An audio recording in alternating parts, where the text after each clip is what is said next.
Ser un dels 751 diputats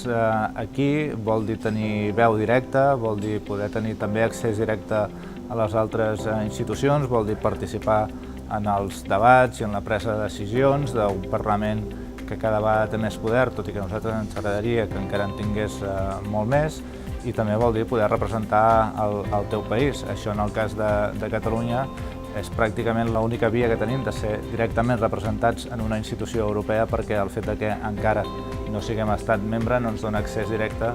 a les altres institucions principals com la Comissió Europea o com sobretot el Consell de la Unió Europea. En segon lloc, el meu objectiu és treballar per més Europa, per una Europa més política, més integrada, amb més perfil internacional. El Parlament Europeu legisla en molts àmbits, en molts sectors que tenen incidència en les nostres vides quotidianes, com per exemple el fet que les tarifes d'itinerància de les companyies telefòniques estiguin a punt de desaparèixer, el conegut com a roaming, o en l'àmbit de la transició energètica i de l'aplicació dels acords de París, per exemple, el fet que cada vegada els estàndards